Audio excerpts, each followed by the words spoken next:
Welcome to my all dear students. Dhurandhar classes YouTube channel पर आपका स्वागत है। हमने क्षेत्रमिति का नया टॉपिक शुरू किया है।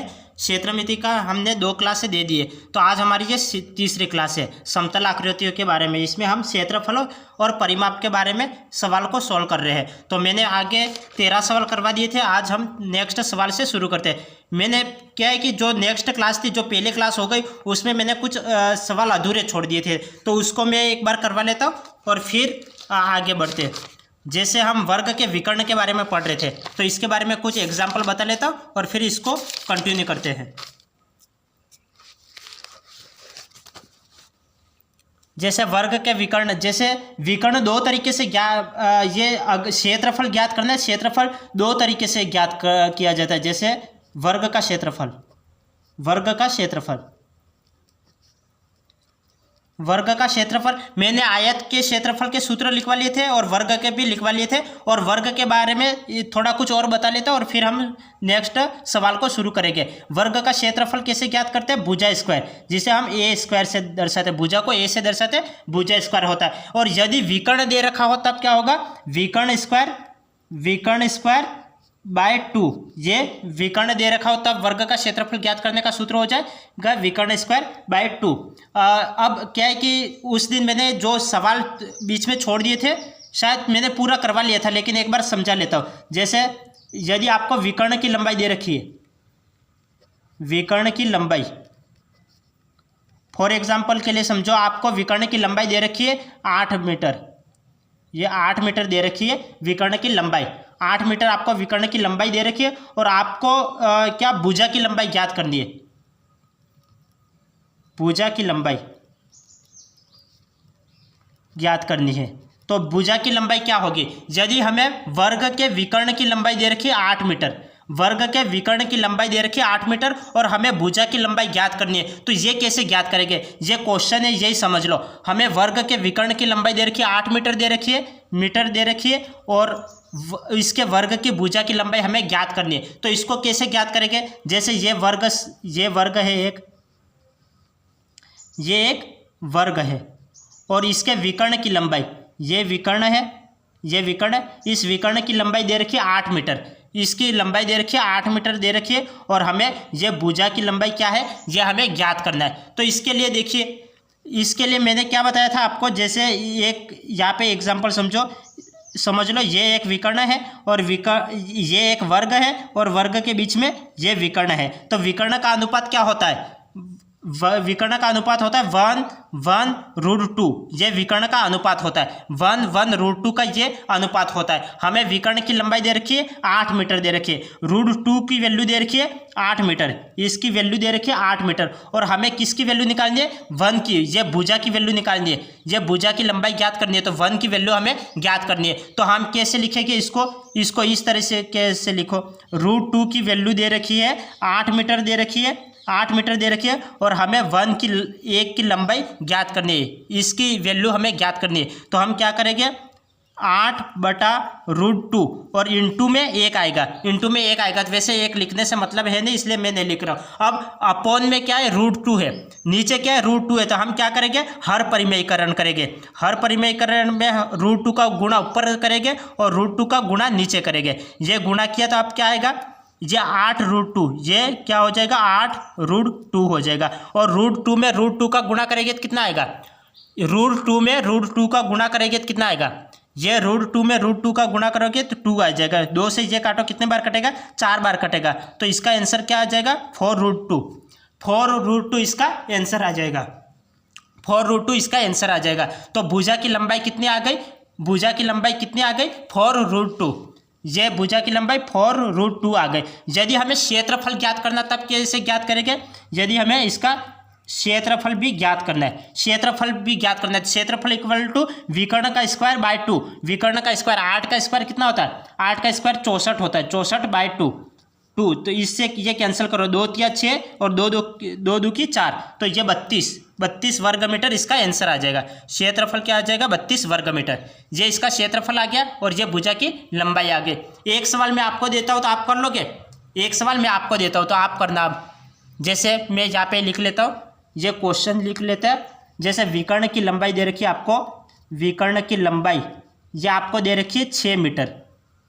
विकर्ण की लंबाई आपको दे रखी है 6 मीटर, विकर्ण की लंबाई आपको दे रखी है। और आपको दो चीज़ें ज्ञात करनी है, एक तो क्षेत्रफल ज्ञात करना है, ये क्षेत्रफल भी आपको ज्ञात करना है, और भुजा की लंबाई, भुजा की लंबाई, ये क्षेत्रफल भी ज्ञात करना है और भुजा की लंबाई भी ज्ञात करनी है। तो ये ज्ञात करो। इसको कैसे ज्ञात करेंगे?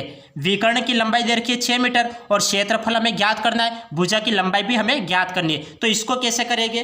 तो इसके लिए देखो, ये विकर्ण है, ये एक वर्ग है, ये वर्ग है, और वर्ग में ये बीच में ये विकर्ण है। तो विकर्ण का मैंने अनुपात दे रखा है, बता रखा है कि 1:1√2 का अनुपात होता है। वर्ग के विकर्ण का अनुपात क्या होता है? 1:1√2 का अनुपात होता है। √2 की वैल्यू कितनी दे रखी है? 6 मीटर दे रखी है। √2 की वैल्यू कितनी दे रखी है? 6 मीटर दे रखी है। और हमें 1 की वैल्यू ज्ञात करनी है, तो हम कैसे लिखेंगे? √2 की वैल्यू दे रखी है 6 मीटर दे रखी है, हमें 1 की वैल्यू ज्ञात करनी है। तो 6/√2 और इंटू में आप क्या, अपॉन में क्या है? √2 है, अपॉन में √2 है। तो क्या करेंगे? हर परिमेयीकरण करेंगे, √2 का ऊपर गुणा करेंगे और √2 का नीचे गुणा करेंगे। तो √2 और √2 2 हो जाएगा। तो ये आगे क्या हो जाएगा? 6√2 अपॉन √2 में √2 का गुणा किया तो 2 आ गया। 2 से ये काटो, कितनी बार कटेगा? 3√2, 3 2 की 6 आ गया, तो 3√2। तो ये भुजा की लंबाई कितनी आ गई? 3√2, ये भुजा की लंबाई आ गई। यदि क्षेत्रफल ज्ञात करना होता है क्या करते हैं? विकर्ण की लंबाई का स्क्वायर, विकर्ण कितना है? 6 है, तो 6 का स्क्वायर कितना होता है? 6 का स्क्वायर 36 होता है, 36 होता है अपॉन 2। तो ये 2 से काटो, कितने बार कटेगा? 2 एकम 2 और 8 2 की 16, तो 18 वर्ग मीटर ये इसका क्षेत्रफल आ गया। ये क्षेत्रफल कितना आ गया? 18 वर्ग मीटर। और भुजा की लंबाई कितनी आ गई? 3√2। तो इस तरह से यदि विकर्ण की लंबाई दे रखी है तो क्षेत्रफल और भुजा की लंबाई इस तरह से ज्ञात करेंगे। अब आज के सवाल देखो, अब आज के सवाल हम करते हैं।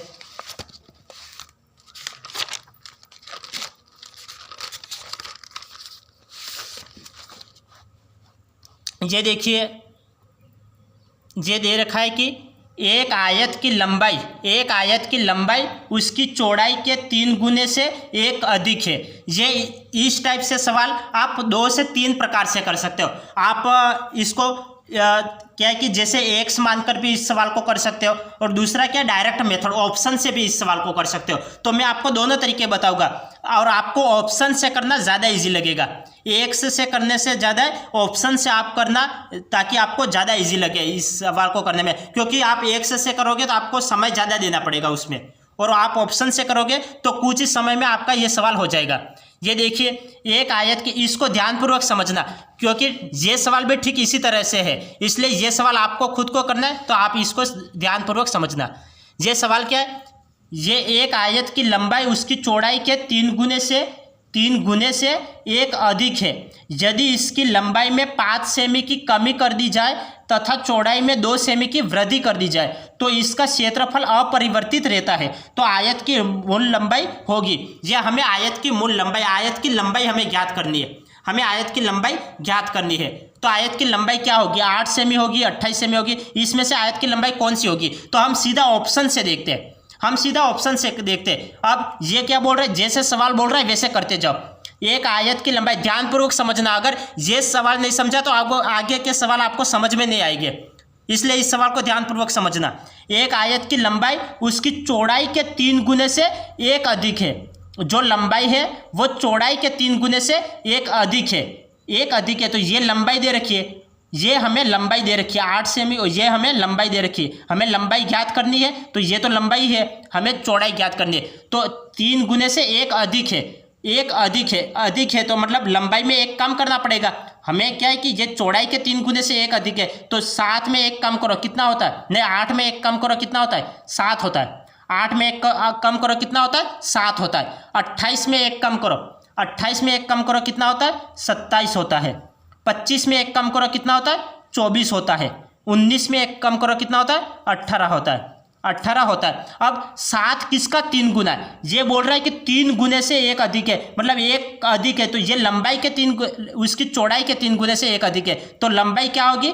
लंबाई ये है, तो हमें चौड़ाई तो क्या 1 कम करनी पड़ेगी, तो 8 से 1 कम 7 हुआ। अब 7 किसका 3 गुना है? 7 किसका 3 गुना है? 7 तो किसी का 3 गुना है ही नहीं, 7 किसी का 3 गुना है क्या? नहीं है। तो ये तो आंसर पहले से ही गलत हो जाएगा, ये किसी का 3 गुना है नहीं।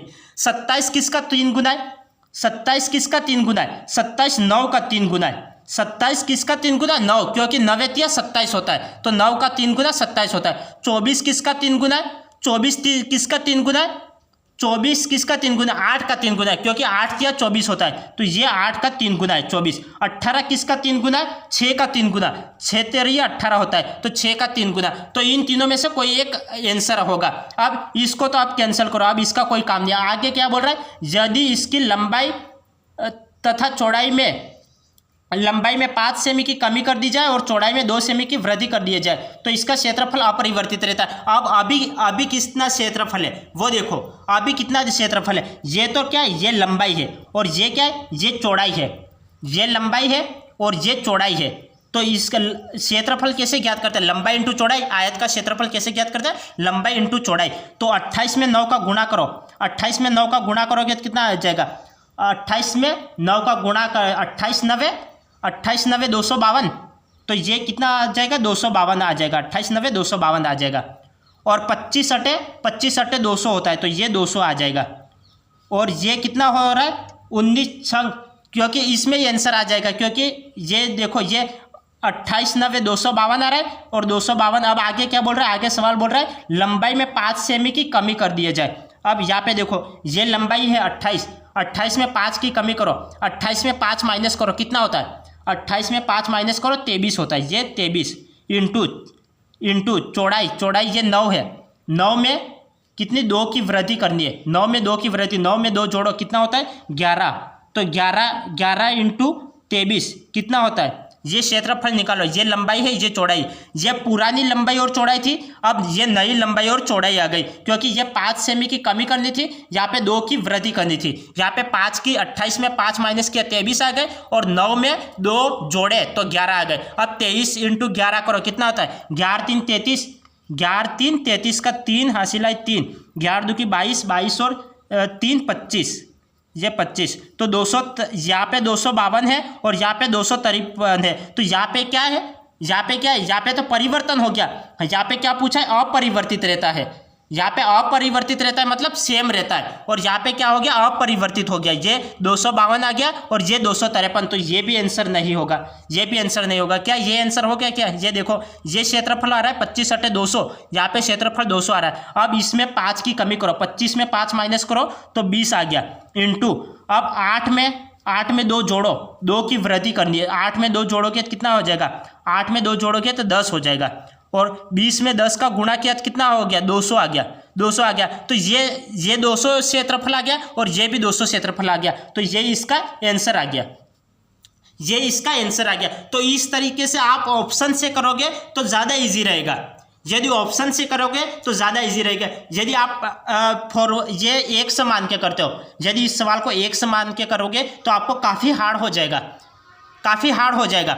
आप इस सवाल को वापस देखिए और फिर इसके बाद मैं आपको 1 से करना सिखाता हूँ, आपको मान के कैसे सवाल को करना है वो बताता हूँ। ये देखिए एक बार वापस समझ लीजिए। यदि किसी स्टूडेंट को नहीं समझ में आया अभी तक तो एक बार फिर से समझ लीजिए, क्योंकि 1 से 2 बार आप वीडियो को देखोगे तब इससे सवाल समझ में आएगा, क्योंकि मैथ इतनी आसान नहीं है कि आप सभी सवाल को कर पाओ।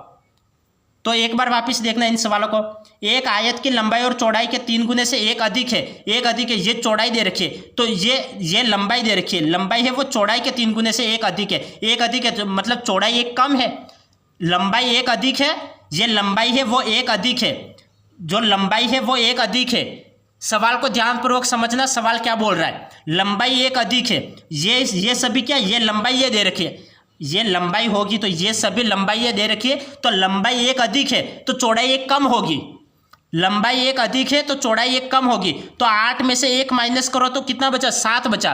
8 में से 1 माइनस करो तो कितना बचा? 7 बचा। तो क्षेत्रफल कैसे ज्ञात करते हैं? लंबाई इंटू चौड़ाई। क्षेत्रफल कैसे ज्ञात करते हैं? लंबाई इंटू चौड़ाई, तो क्षेत्रफल आता है, लंबाई इंटू चौड़ाई क्षेत्रफल आता है। तो ये देखो यहाँ पे 7 आया तो ये 7 आया, ये देखो ये लंबाई है, 8 लंबाई है और ये 7 चौड़ाई आ गई। तो ये क्या फिर ये बोल रहा है कि ये 3 गुने से एक अधिक है। क्या ये 7 किसी का 3 गुना है या नहीं है? 7 किसी का 3 गुना होता ही नहीं है। 6 3 गुना होता है लेकिन 7 नहीं होता है। 7 किसी का 3 गुना है क्या? नहीं है, 7 किसी के 3 गुने में आता ही नहीं है। अब 28 में 1 कम करो, 28 में 1 कम करोगे तो कितना आएगा? 27। 27 किसका 3 गुना है? 27 किसका 3 गुना है? 9 का 3 गुना है। 9 के पाड़े में 27 आता है, 9 या 27, ये 9 का 3 गुना है। अब क्षेत्रफल ज्ञात करना है तो 28 में 9 का गुणा करो, 28 में 9, क्योंकि ये लंबाई है और ये चौड़ाई है, लंबाई इंटू चौड़ाई का गुणा करो। 28 9 252, ये 252 आ गया, 252 आ गया। अब आगे सवाल क्या बोल रहा है? लंबाई में 5 की कमी करो। 28 में 5 की कमी की कितना आया? 23 आया। अब चौड़ाई में 2 की वृद्धि करो, 9 में 2 की वृद्धि करो, 9 में 2 जोड़ो तो कितना आया? 11 आया। 23 इंटू 11 कितना होता है? 253। ये बोल रहा है अपरिवर्तित रहता है, लेकिन यहाँ पे परिवर्तित हो गया, तो ये भी आंसर गलत हो गया, ये भी आंसर गलत हो गया। अब आगे समझो, ये चौड़ाई 25 सेमी और लंबाई क्या है? ये लंबाई कितनी है? 25 सेमी और चौड़ाई इससे 1 कम होगी, क्योंकि लंबाई 1 अधिक है तो चौड़ाई 1 कम होगी। तो ये 25 है तो ये कितना होगा? 24। 24 किसका 3 गुना है? 24 किसका 3 गुना? 8 का 3 गुना, 8 या 24 होता है। अब हमें क्षेत्रफल ज्ञात करना है तो 25 × 200, 25 × 200। अब क्या बोल रहा है? लंबाई में 5 की कमी, तो 25 में 5 माइनस करो, 20 आ गया। और चौड़ाई में 2 की वृद्धि, चौड़ाई में 2 जोड़ो, 8 में 2 जोड़ा तो 10 आ गया। 20 × 10 200, तो ये भी 200 आ रहा है और ये भी 200 आ रहा है, तो ये इसका आंसर आ गया, ये इसका आंसर आ गया, तो ये इसका आंसर आ गया। अब आगे देखो, आगे देखो, जैसे अब ये तो आंसर यहाँ पे ही आ गया, तो इसको चेक करने की आवश्यकता ही नहीं है, इसके पीछे आप समय क्यों बर्बाद करो। तो ये तो वैसे भी गलत होगा, ये इसका राइट हो गया, ये इसका राइट आंसर आ गया। अब आप क्या है कि विस्तृत डिटेल से करोगे तो कैसे आएगा? डिटेल से करोगे तो इसका आंसर क्या आएगा? देखो, डिटेल से करोगे तो भी आंसर तो यही आने वाला है, लेकिन उसमें समय ज़्यादा लगेगा। जैसे एक आयत की लंबाई को एल मानो, लंबाई एल, उसकी चौड़ाई के 3 गुने, चौड़ाई मतलब ब्रीथ के 3 गुने से 1 अधिक है, ये हो जाएगा। और फिर यदि लंबाई में 5 की कमी कर दी जाए, लंबाई में 5 की कमी, तो लंबाई में 5 की कमी करो और चौड़ाई में 2 की वृद्धि, तो चौड़ाई में 2 की वृद्धि, ये क्षेत्रफल लंबाई इंटू चौड़ाई होता है, तो चौड़ाई में 2 की वृद्धि, तो चौड़ाई में 2 की वृद्धि कर लो, तो इसका क्षेत्रफल अपरिवर्तित रहता है। तो इसका क्षेत्रफल क्या होता है? ये पूरा क्षेत्रफल होता है लंबाई इंटू चौड़ाई। ये इक्वेशन 1 हो गई, ये इक्वेशन 2 हो गई, ये इक्वेशन 1 और ये इक्वेशन 2। ये इक्वेशन 1 का मान इक्वेशन 2 में रखने पर एल का मान यहाँ पे रखो, तो ये मैं यहाँ पे करता हूँ, यहाँ पे एल का मान रखो, तो 3b + 1 और -5 ये हो जाएगा, और b + 2 हो जाएगा, इक्वल टू हो जाएगा, एल का मान यहाँ पे रखो, तो 3b + 1 और इंटू में b है। अब आगे सोल्व करो, 3b + 1 और -5, ये b + 2 इक्वल टू, ये b का अंदर गुणा करो, 3b² + b आ गया। ये क्या है? एक द्विघात समीकरण बन जाएगी। आप इसको सोल्व करोगे, आगे भी सोल्व हो जाएगा। अब यहाँ पे 3b² है, ये b का b से गुणा करोगे तो 3b² और 3b² कैंसिल हो जाएगा। यहाँ पे 5 में से ये 1 माइनस करोगे तो ये -4 आएगा, ये -4 आएगा, और फिर यहाँ पे गुणा करवाओगे तो ये सोल्व करोगे तो भी 25 सेमी, ये इसका आंसर आ जाएगा, ये इसका आंसर आएगा। ये चौड़ाई आ जाएगी, 5 सेमी चौड़ाई आ जाएगी। अब इसकी लंबाई ज्ञात करनी है, तो यह जो चौड़ाई 8 सेमी आएगी, 8 का मान यहाँ पे रखोगे तो ये लंबाई ज्ञात हो जाएगी।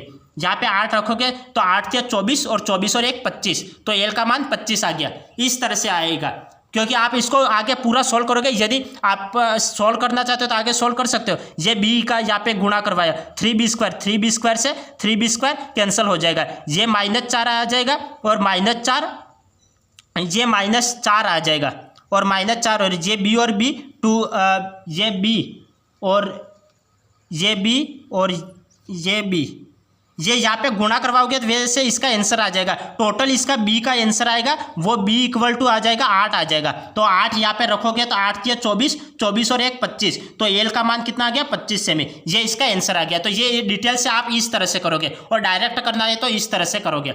अब नेक्स्ट सवाल देखो, बाकी के सवाल देखो। एक आयत की लंबाई इसकी चौड़ाई से 2 गुनी है।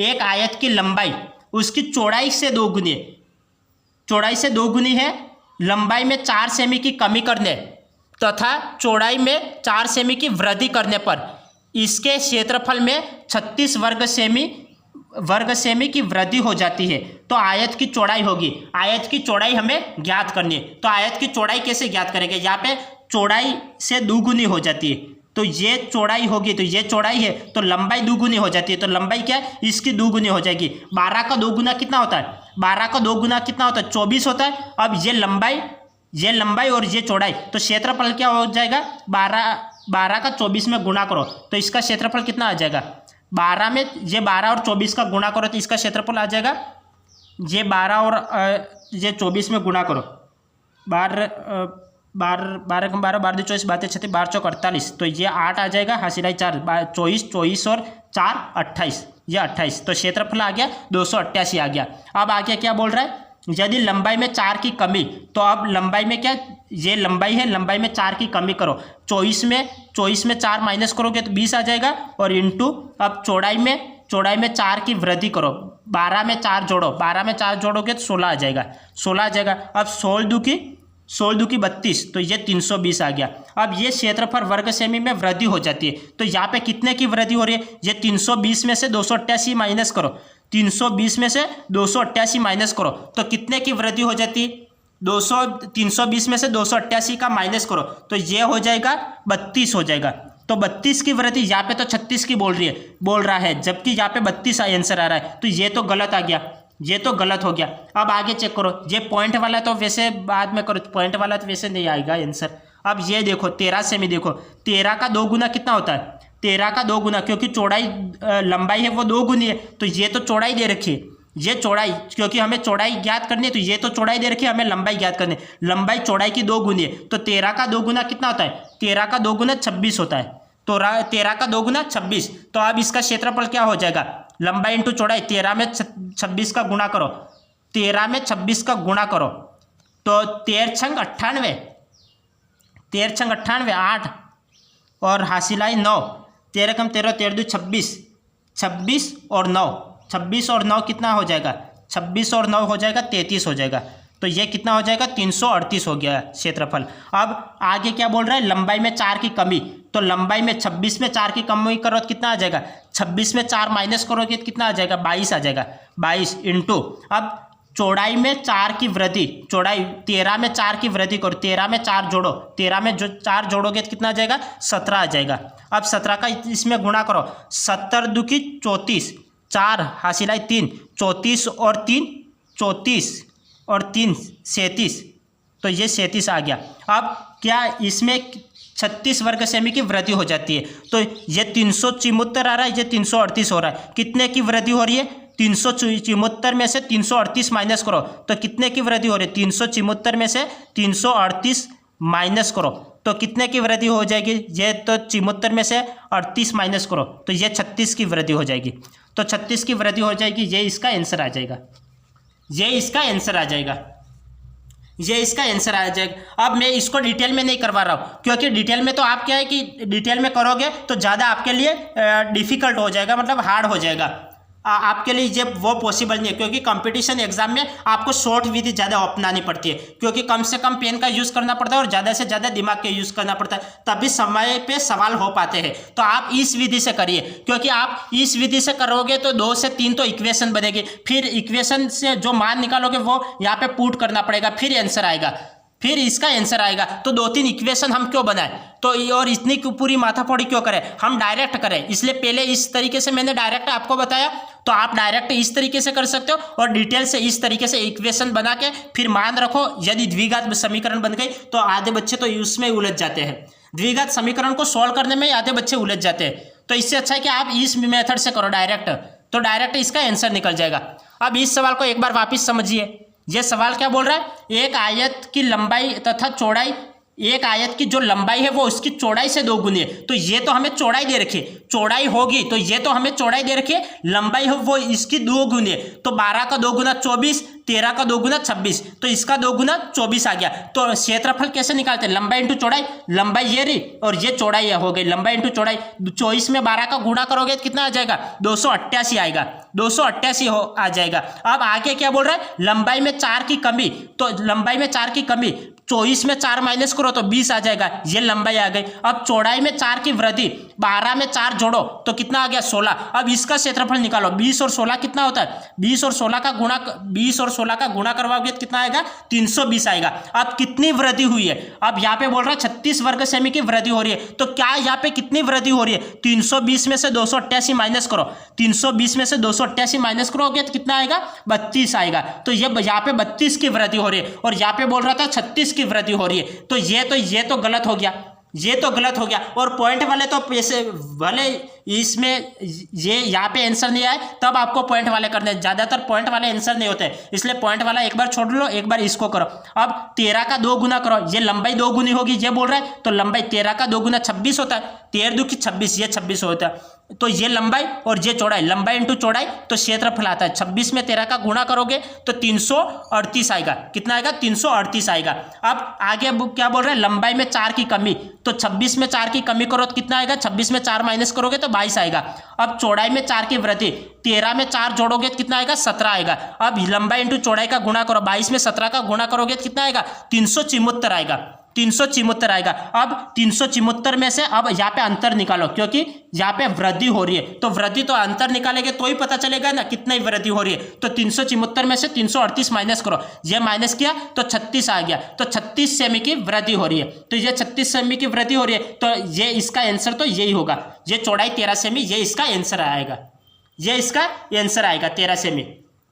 अब आगे सवाल को देखो, आगे सवाल क्या बोल रहा है, एक आयत की लंबाई उसकी चौड़ाई की 2 गुनी है। एक आयत की लंबाई है वो चौड़ाई की 2 गुनी है, एक आयत की लंबाई उसकी चौड़ाई की 2 गुनी है।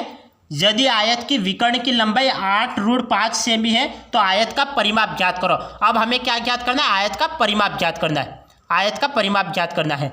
जैसे ये एक आयत है, मैं चित्र बना के आपको समझा लेता हूँ। ये एक आयत है और आयत की ये लंबाई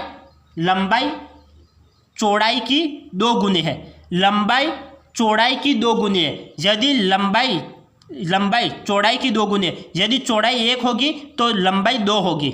सवाल क्या बोल रहा है, सवाल को ध्यानपूर्वक समझना। सवाल क्या बोल रहा है, सवाल बोल रहा है, जो सवाल बोल रहा है उसी से आंकड़े निकलेंगे।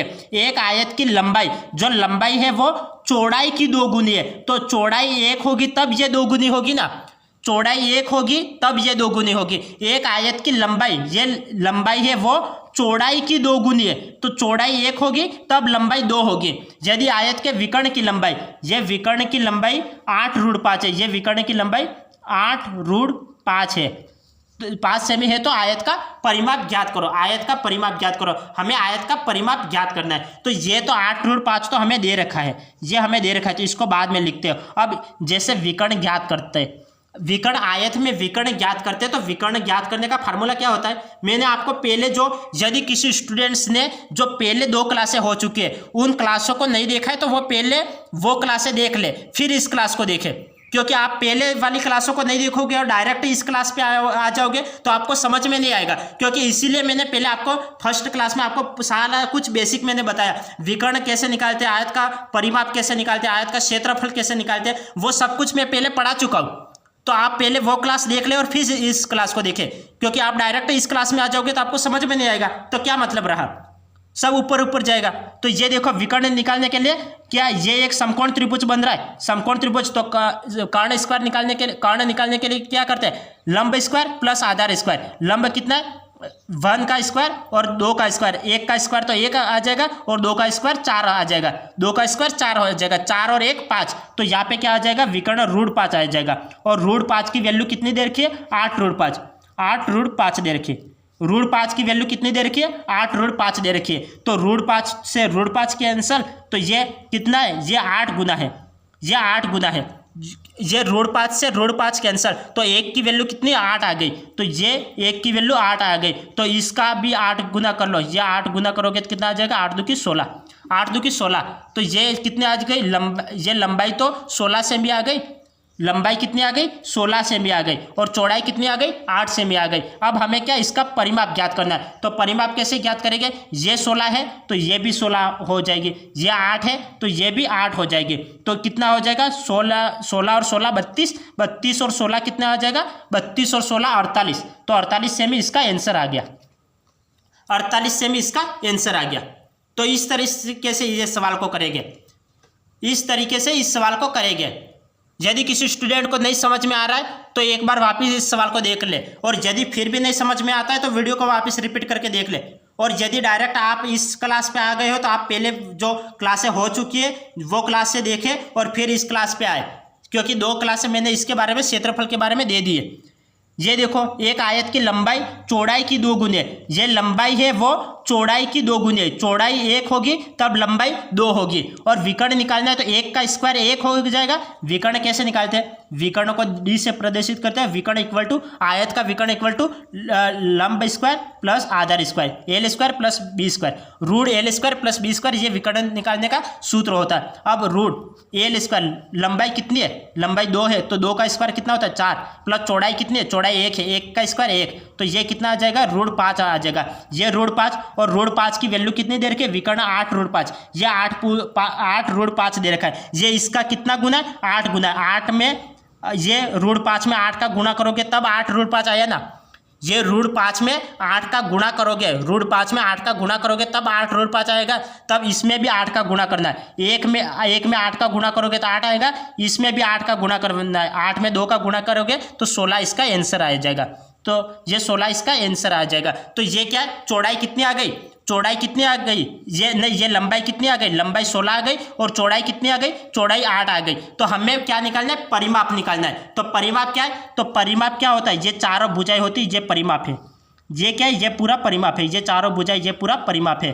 तो ये परिमाप निकालना है तो इन सभी को जोड़ लो, 16 और 16 32, 32 और 8 और 8 16, 32 और 16 कितने होते हैं तो 48। तो 48 सेमी इसका परिमाप आ गया, 48 सेमी इसका परिमाप आ गया। यदि क्षेत्रफल ज्ञात करना होता तो कैसे ज्ञात करते, क्षेत्रफल ज्ञात करना होता है तो इसका क्षेत्रफल क्या होगा, इसका क्षेत्रफल क्या होता है, लंबाई इंटू चौड़ाई, ये क्षेत्रफल होता है। ये लंबाई इंटू चौड़ाई ये क्षेत्रफल होता है। 16 में 8 का गुणा करो, 16 में 8 का गुणा करो तो इसका क्षेत्रफल आ जाएगा 16 × 8 128, 16 × 8 128, ये इसका क्षेत्रफल आ गया, ये इसका क्षेत्रफल आ गया, ये इसका क्षेत्रफल आ गया। अब नेक्स्ट देखो, नेक्स्ट सवाल क्या है, यह सवाल है एक आयताकार मैदान की लंबाई, एक आयताकार मैदान की लंबाई 95 मीटर है। एक आयताकार मैदान है, ये इस तरह से एक आयताकार मैदान है, एक आयताकार मैदान की लंबाई 95 मीटर है, 95 मीटर है एवं चौड़ाई 65 मीटर है, चौड़ाई 65 मीटर है। तो ये 65 है क्योंकि आयत में क्या होता है, आमने सामने की भुजाएं बराबर होती है। ये 65 मीटर है तो ये भी क्या हो जाएगा, ये भी 65 मीटर हो जाएगा। ये 95 है तो ये भी 95 मीटर हो जाएगा। उसका परिमाप क्या होगा, तो उसका परिमाप क्या होगा, तो इसका परिमाप देख लो, 95 और 95 ये जोड़ो कितना हो जाएगा 90 और 90 180, 180 और 190, ये तो पूरा 190 हो गया। ये पूरा कितना हो गया 190 हो जाएगा परिमाप। ये तो ये 190 और ये 60 और 60 120 और ये 130, ये 130, ये जोड़ोगे तो कितना हो जाएगा 0, ये 13 और 19, 13 और 19 जोड़ोगे तो कितना आ जाएगा 32 आ जाएगा। तो ये 320 आ गया। तो 320 मीटर, 320 मीटर। परिमाप हमेशा मीटर में होता है, परिमाप हमेशा मीटर में होता है और क्षेत्रफल हमेशा वर्ग मीटर में होता है। एक बात को और ध्यान में रखना, परिमाप हमेशा मीटर में होता है, परिमाप हमेशा मीटर में होता है और क्षेत्रफल हमेशा वर्ग मीटर में आता है। तो ये 320, तो ये तो आंसर होगा नहीं, ये 300 तो ये भी आंसर होगा नहीं। अब 320 320 इन दो जगह है तो आप यहाँ पे डायरेक्ट आंसर देखो, यहाँ पे आपको बाकी जो ये दे रखा है उसको तो देखने की जरूरत भी नहीं है क्योंकि 320 यहाँ पे आंसर आ जाएगा। यहाँ पे मीटर दे रखा है और यहाँ पे वर्ग मीटर दे रखा है, तो यहाँ पे कौन सा ऑप्शन राइट होगा, कौन सा ऑप्शन राइट होगा। अब हमें परिमाप पूछा है तो परिमाप तो हमेशा मीटर में होता है, वर्ग मीटर में तो होता नहीं है। तो ये इसका आंसर आ गया, ये इसका आंसर आ गया। यदि क्षेत्रफल पूछा होता तब ये वर्ग मीटर ही आंसर आता, क्योंकि क्षेत्रफल हमेशा वर्ग मीटर में होता है और परिमाप हमेशा मीटर में होता है। तो ये इसका आंसर आ गया। अब आगे क्या बोल रहा है, चलो आगे भी देख लेते हैं। उसका परिमाप क्या होगा, परिमाप 320 मीटर हो गया। उसके चारों ओर लोहे के तारों की बाड़ लगानी है, जिसका खर्च 100 रुपये प्रति मीटर है। 100 रुपये प्रति मीटर है। 1 मीटर का 100 रुपये, 1 मीटर का है वो 100 रुपया है। तो 320 मीटर का कितना हो जाएगा?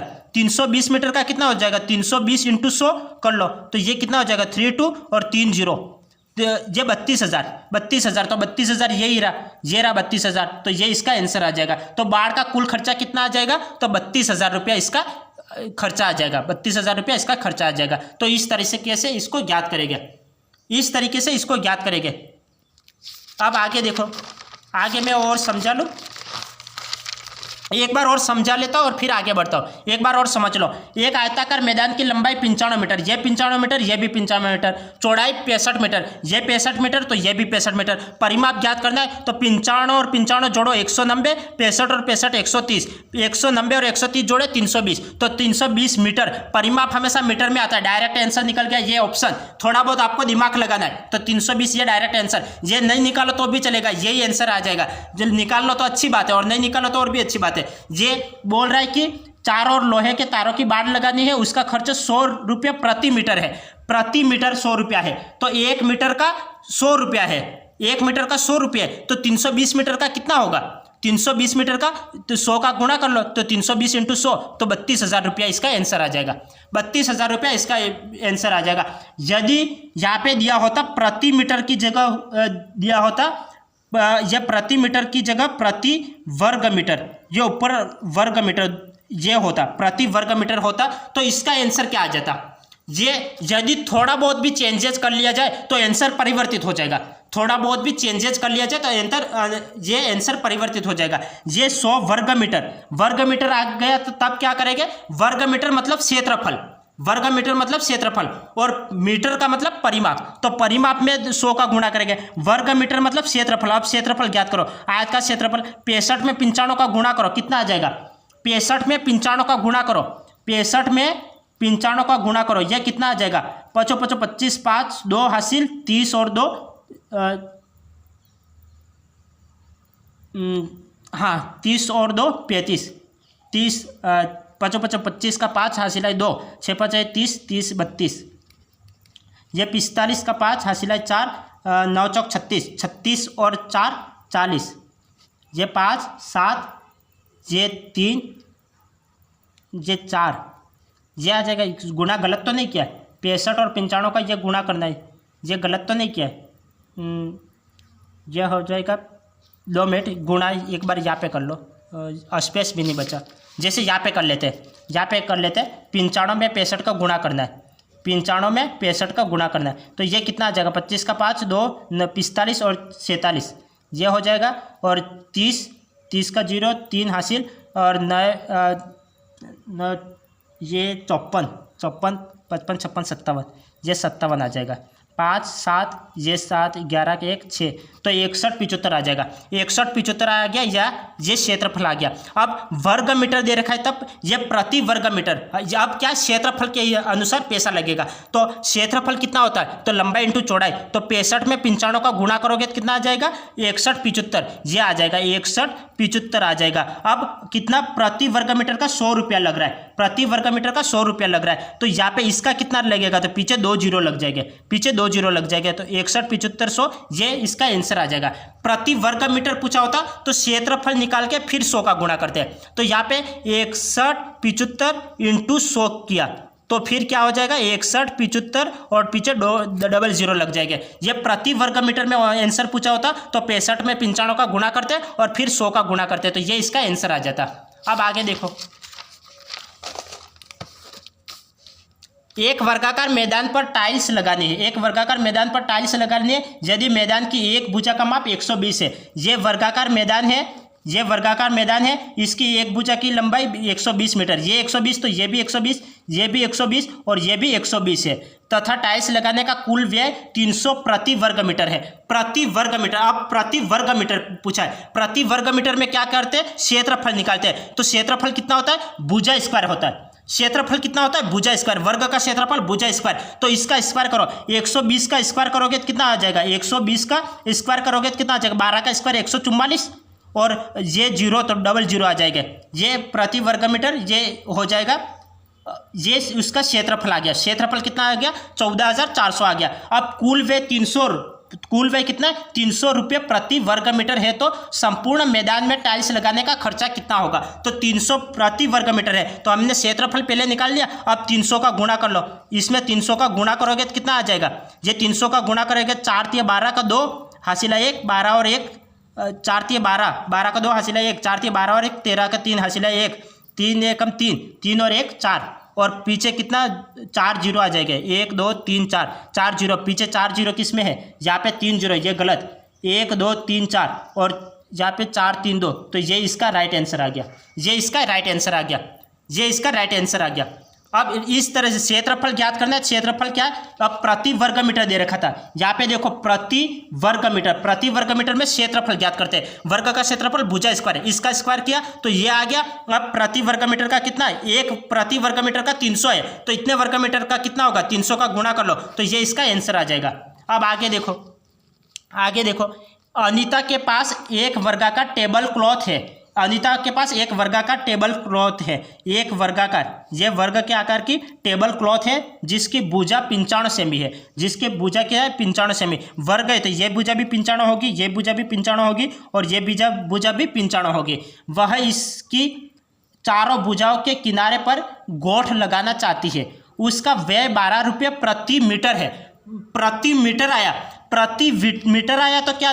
देखो एक बात याद रखना, प्रति मीटर आए तो परिमाप निकालना है, प्रति वर्ग मीटर आए तो क्षेत्रफल निकालना है। तो यहाँ पे परिमाप के अनुसार पैसा लग रहा है, परिमाप के अनुसार पैसा लग रहा है, तो परिमाप कैसे ज्ञात करते हैं? वर्ग का परिमाप, वर्ग का परिमाप निकालने के लिए 4 इंटू भुजा, भुजा कितनी है? 95, 95 में 4 का गुणा करोगे तो कितना आ जाएगा?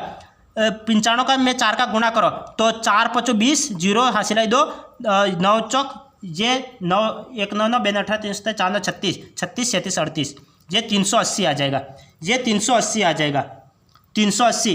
ये 380 क्या आया? सेमी में आया, सेमी में आया, जबकि यहाँ पे क्या है? प्रति मीटर में है, तो प्रति मीटर में है, यहाँ पे सेमी में आंसर आया। अब इस आंसर किस में आया? क्योंकि ये 95 सेमी है, तो ये 95 सेमी है, तो ये आंसर किस में आया? सेमी में आया। अब यहाँ पे आंसर हमें क्या लाना है? प्रति मीटर में लाना है, तो सेमी है तो मीटर में बदलने के लिए 100 का भाग देते, तो 100 का भाग दे दो, तो ये कितना आ जाएगा? ये 3.8 आ जाएगा। ये परिमाप कितना आ जाएगा? 3.8, तो इसका परिमाप कितना आ जाएगा? 3.8 आ जाएगा। तो 3.8 मीटर, 3.8 कौन सा है? 3.8 मीटर यहाँ पे ही है, क्योंकि ये तो 38 मीटर है, ये तो गलत आंसर आ जाएगा। ये वर्ग मीटर में तो आंसर आएगा नहीं, वर्ग मीटर में आंसर आएगा नहीं, यहाँ पे 3.8 ये भी यही है, तो ये इसका आंसर आ जाएगा। अब आगे आपको निकालने की आवश्यकता नहीं है, ये इसका आंसर आ जाएगा 3.8 इसका आंसर आ जाएगा। अब आगे निकालना चाहो तो निकाल लो, चलो निकाल लेते हैं। उसका व्यय 12 रुपये प्रति मीटर है, तो गोट की कुल लंबाई क्या होगी? 3.8 में 12 का गुणा करो, 3.8 में 12 का गुणा करो तो इसका आंसर निकल जाएगा, तो इसका आंसर निकल जाएगा 3.8 में 12 का गुणा करो तो 12 और 2 96 का 6 हासिल 9, 12 एकम 12, 12 2 24, 12 36, 36 और 9, 36 और 9 कितना होता है? 45 होता है, तो 45, और एक संख्या के बाद पॉइंट लगानी थी, एक संख्या के बाद पॉइंट लगा लो, तो 45.6 इसका आंसर आ गया, 45.6 इसका आंसर आ गया। अब आगे देखो, आगे क्या है सवाल? एक हॉल की लंबाई 8 मीटर और चौड़ाई 5 मीटर है। एक हॉल की लंबाई 8 मीटर और चौड़ाई 5 मीटर है। ये आयताकार एक हॉल है, ये इसकी लंबाई है वो 8 मीटर है और चौड़ाई है वो 5 मीटर है। आयताकार हॉल है, इसकी लंबाई 8 मीटर, चौड़ाई 5 मीटर है। हॉल के फर्श का क्षेत्रफल ज्ञात करो, हमें इसका क्षेत्रफल ज्ञात करना है। तो इसका क्षेत्रफल कितना आ जाएगा? 8 × 5 = 40, तो 40 वर्ग मीटर, 40 वर्ग मीटर इसका क्षेत्रफल आ जाएगा। तो 40 वर्ग मीटर का 40 मीटर, ये गलत, 40 वर्ग मीटर ये रहा, ये घन मीटर ये गलत, ये गलत, ये वर्ग मीटर, ये इसका आंसर आ गया। ये इसका थोड़ा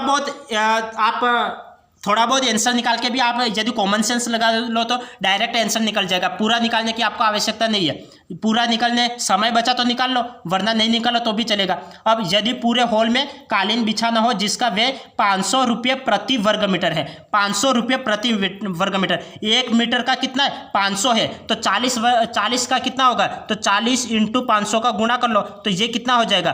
5 चौक 20 और पीछे 3 जीरो लगा लो, तो 20,000 इसका आंसर आ जाएगा।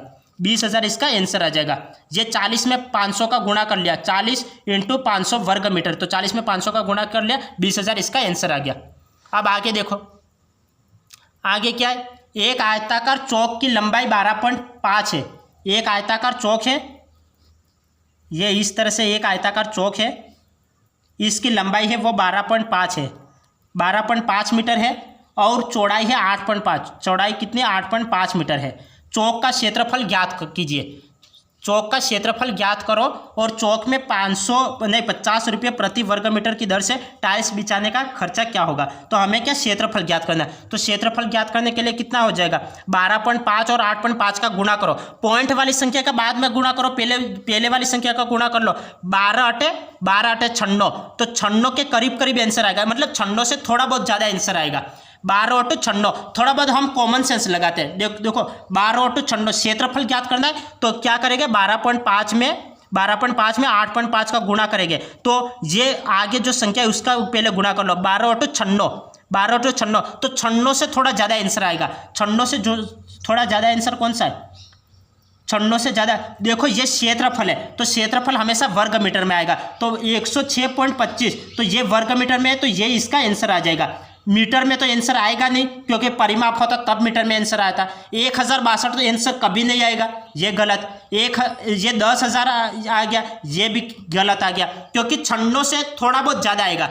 96 से थोड़ा बहुत, 12 × 96 होता है, तो 96 से थोड़ा बहुत ज़्यादा, ये 106, ये इसका आंसर आएगा। और क्षेत्रफल हमेशा वर्ग मीटर में आता है, तो ये इसका आंसर आ गया, ये इसका आंसर आ गया। मैंने पूरा तो सोल्व किया ही नहीं, मैंने थोड़ा आधा अधूरा सोल्व किया और डायरेक्ट आंसर आ गया। इस तरीके से आपको थोड़ा बहुत दिमाग लगाना है, तो आंसर जल्दी निकल जाएगा। अब ये निकालो, ये चलो निकाल लेते हैं।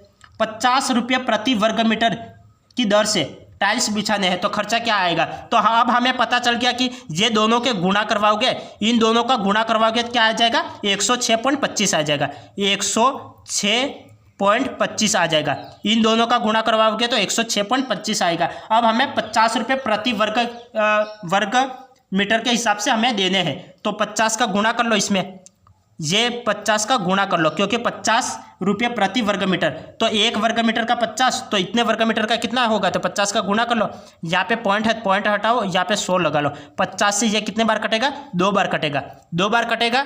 50 से ये कितनी बार कटेगा, 2 बार कटेगा, और 2 का यहाँ पे भाग दे दो, ये कितने बार कटेगा, 2 × 5 = 10, 2 × 5 = 10, और 2 × 3 = 6, और 2 × 1 = 2, और 2 × 2 = 4, 1 बचा, पॉइंट लगाया और 0, तो 2 × 5 = 10, तो कितना आ गया, 5312.5, तो ये इसका आंसर आ गया, 5312.5, ये इसका आंसर आ गया। तो इस तरीके से आपको ज्ञात करना है, इस तरीके से आपको ज्ञात करना है। तो ये सवाल आपको समझ में आ गया। यदि वर्ग मीटर दे रखा है तो आपको क्षेत्रफल ज्ञात करना है, मीटर दे रखा है तो आपको परिमाप ज्ञात करना है, इतना ही देखना है, बाकी तो आप कर लोगे। अब नेक्स्ट देखिए, नेक्स्ट सवाल क्या है, यह सवाल देखिए। यदि 30 फुट लंबे एक आयताकार मैदान में फर्श बिछाई गई, एक 30 फुट लंबे आयताकार मैदान में, ये एक आयताकार मैदान है, इसमें 30 फुट लंबे आयताकार मैदान में फर्श बिछाई गई, जिसका कुल व्यय है वो 30,000 रुपये हुआ। यदि फर्श की कीमत 40 रुपये प्रति वर्ग फुट है, तो मैदान की चौड़ाई क्या होगी। हमें अब मैदान की चौड़ाई ज्ञात करनी है, और मैदान की लंबाई हमें दे रखी है 30 फुट, ये मैदान की लंबाई 30 फुट दे रखी है और हमें चौड़ाई ज्ञात करनी है। तो हम कैसे ज्ञात करेंगे, ये हमें लंबाई दे रखी है और चौड़ाई हमें ज्ञात करनी है। तो क्षेत्रफल क्या होता है, इसका क्षेत्रफल क्या होता है, वर्ग फुट। ये क्या बोल रहा है, वर्ग फुट बोल रहा है, तो वर्ग फुट दे रखा है, तो क्या हमें क्षेत्रफल ज्ञात करना है। सिर्फ फुट दे रखा है तो हमें मीटर में ज्ञात करना होता, लेकिन हमें वर्ग फुट दे रखा है। फुट दे रखा होता तो हमें परिमाप ज्ञात करना होता, लेकिन यहाँ पे वर्ग फुट दे रखा है, इसलिए हमें क्या ज्ञात करना है, क्षेत्रफल। क्षेत्रफल क्या होता है, आयत का क्षेत्रफल लंबाई इंटू चौड़ाई, तो 30 × b, 30 × b हो जाएगा, लंबाई इंटू चौड़ाई, तो 30 × b हो जाएगा, और इक्वल टू कितना दे रखा है, टोटल दे रखा है, कुल व्यय कितना दे रखा है, 2 मिनट, ये दे रखा है 2 मिनट। इसको एक बार वापस पढ़ना, सवाल को पढ़ना। यदि 30 फुट लंबे एक आयताकार मैदान की लंबाई 30 है और इसकी चौड़ाई हमने b मान ली, जिसका कुल व्यय 30,000 रुपये हुआ। यदि फर्श की कीमत 40 रुपये प्रति वर्ग फुट है, 40 रुपये प्रति वर्ग फुट, तो देखो आयत का क्षेत्रफल कितना होता है, लंबाई इंटू चौड़ाई, तो 30 इंटू बी, और इसके हिसाब से प्रति वर्ग फुट का कितना रुपया है, 40 रुपया, तो 40 का इसमें गुणा कर लेंगे और टोटल व्यय कितना हो रहा है, 30,000। टोटल व्यय कितना हो रहा है, 30,000 हो रहा है। अब इसको कैंसिल करो, ये 2 जीरो से तो 2 जीरो कैंसिल हो जाएंगे। अब ये 300, ये 3 से ये कैंसिल हो जाएगा, ये 100 बार जाएगा, और 4 से ये कटेगा, ये 25 बार कटेगा, तो चौड़ाई कितनी आ गई, 25 फुट। चौड़ाई कितनी आ गई, 25 फुट। ये इसका आंसर आ गया, ये इसका आंसर आ गया, 25 फुट इसका आंसर आ गया, ये 25 फुट इसका आंसर आ गया। ये सवाल कैसे किया एक बार और समझिए। यदि किसी स्टूडेंट को नहीं समझ में आता है तो आप वीडियो को वापस रिपीट करके देखें। यदि आप वीडियो को 2 से 3 बार देख लेते हो तो आपका कोई भी ऐसा डाउट नहीं होगा कि आपसे क्लियर नहीं हो पाए। आपका डाउट आप खुद ही क्लियर कर लोगे यदि आपने वीडियो को 2 से 3 बार देख रखा है तो। ये सवाल देखो, यदि 30 फुट लंबे एक आयताकार मैदान में फर्श बिछाई गई है, तो ये आयताकार मैदान है, इसकी लंबाई है 30 फुट, लंबाई 30 फुट, चौड़ाई ये बी है। यहाँ पे वर्ग फुट दे रखा है, वर्ग फुट हमेशा क्षेत्रफल होता है तब दे रखा होता है, तो इसका क्षेत्रफल निकालो, तो लंबाई इंटू चौड़ाई, तो 30 भी हो गया। प्रति वर्ग फुट के हिसाब से कितना रुपया लग रहा है, 40 रुपया, तो 40 का यहाँ पे गुणा हो जाएगा, और टोटल व्यय कितना लग रहा है, 30,000 रुपया, तो 30,000, टोटल व्यय 30,000। अब यहाँ पे कैंसिल करो, 2 जीरो से 2 जीरो कैंसिल हो गए, 30 से ये कैंसिल हो जाएगा 100 बार, अब 4 से ये 100 में 4 का भाग दे दोगे तो कितना आ जाएगा, 25 बार कटेगा, तो 25 फुट इसकी चौड़ाई आ गई। ये 25 फुट इसकी चौड़ाई आ गई, तो ये इसका आंसर आ गया। अब नेक्स्ट देखो, आगे का सवाल देखो। एक आयताकार मेजपोश की चौड़ाई 120 सेमी है। एक आयताकार मेजपोश है, ये आयताकार मेजपोश है, इसकी चौड़ाई है 120 सेमी है। उसके चारों ओर गोटे की गोठ लगाने का खर्चा 65 रुपया आया। यदि गोठ की कीमत 10 रुपये प्रति मीटर हो तो मेजपोश की लंबाई होगी। अब यहाँ पे प्रति मीटर दे रखा है, तो प्रति मीटर दे रखा है, तो प्रति मीटर दे रखा है, और यहाँ पे क्या दे रखा है, प्रति सेमी दे रखी है, तो सेमी को मीटर में बदलो। पहले तो 120 सेमी है, सेमी को मीटर में बदलने के लिए 100 का भाग देते, तो 100 का भाग दे दो, तो यहाँ पे कितना 1.2 आ जाएगा। तो यहाँ पे चौड़ाई कितनी आ जाएगी, 1.2 आ जाएगी, ये 1.2 है तो ये भी 1.2 हो जाएगी। लंबाई हमें क्या ज्ञात करनी है, लंबाई हमें ज्ञात करनी है, लंबाई हमें ज्ञात करनी है, तो लंबाई अब ज्ञात करनी पड़ेगी। और प्रति मीटर दे रखा है, तब हमें क्या ज्ञात करना पड़ेगा, आयतन। ये प्रति मीटर दे रखा है, हमें परिमाप ज्ञात करना पड़ेगा। तो इसका परिमाप देखो, इसका परिमाप क्या है, चारों भुजाओं का योग। परिमाप होता है चारों भुजाओं का योग, 2 इंटू लंबाई प्लस चौड़ाई, तो चारों भुजाओं का योग, ये दोनों जोड़ेंगे तो कितना आ जाएगा, 2l हो जाएगा, और प्लस इन दोनों को जोड़ेंगे तो कितना आ जाएगा, 2 और 2 4, और पॉइंट 2 और 2 1 और 1 2, तो 2.4 आ जाएगा। और प्रति मीटर के हिसाब से कितना रुपया लग रहा है, 10 रुपया लग रहा है, तो 10 यहाँ पे आ जाएगा। और टोटल खर्चा कितना आया, 65 रुपया, तो 65 रुपया यहाँ पे बाहर आ जाएगा। टोटल खर्चा कितना आया, 65, तो 65 यहाँ पे बाहर आ जाएगा। अब 10 को यहाँ पे भाग में भेजो, तो 10 को यहाँ पे भाग में भेजेंगे तो यहाँ पे पॉइंट आ जाएगा, और यहाँ पे 10 कैंसिल आ जाएगा, कैंसिल हो जाएगा। अब 2l = 6.5 माइनस 2.4 हो जाएगा। ये प्लस का इधर आएगा, माइनस का हो जाएगा। ये काटो, कितना 5 में से 4 गया तो 1 बचा, और पॉइंट 6 में से 2 गए तो 4 बचा, 4.1 आ गया। अब एल की लंबाई, एल हमें ज्ञात करनी है, तो ये 2 गुणे में है, यहाँ पे 2 भाग में आ जाएगा। तो अब ये कितना हो जाएगा, 2 2 की 4, और पॉइंट ये 1 बचा तो 0 आ जाएगा, 2 5 10, 2 5 10, यहाँ पे 0 हो जाएगा, तो 2 5 10, तो 2.05 इसका आंसर आ जाएगा। 2.05 मीटर इसका आंसर आ जाएगा। ये इसका आंसर आ गया। तो सवाल क्या था, सवाल बोल रहा था एक आयताकार मेजपोश की लंबाई 120 है, तो ये सेमी में थी, तो हमें मीटर में बदलने के लिए 100 का भाग दे दिया, तो 1.2 आ गई, तो ये चौड़ाई 1.2, तो ये भी 1.2। अब वर्ग में प्रति मीटर दे रखा है, तो हमें परिमाप देखना है, तो चारों भुजाओं का योग परिमाप 2l और l 2l, और 1.2 1.2 2.4 आ गया। अब कितना प्रति मीटर के हिसाब से 10 रुपये लग रहा है, 10 का यहाँ पे गुना, टोटल कितना 65 रुपये लग रहा है। तो ये 10 से ये यहाँ पे 10 भाग में जाएगा, यहाँ पे पॉइंट लगेगा, 2.4 इधर जाएगा, माइनस में आ जाएगा, तो ये माइनस करोगे तो ये आ जाएगा, ये 2 का भाग दे दो कि 2.05 इसका आंसर निकल जाएगा। तो ये इसका आंसर आ गया। तो यदि किसी स्टूडेंट को नहीं समझ में आया हो तो आप वीडियो को वापस रिपीट करके देखें और आपको सब कुछ समझ में आ जाएगा। तो आज की क्लास हम यहाँ पे एंड करते हैं, फिर मिलेंगे नेक्स्ट क्लास में। तब तक के लिए आपका दिन शुभ रहे। धन्यवाद।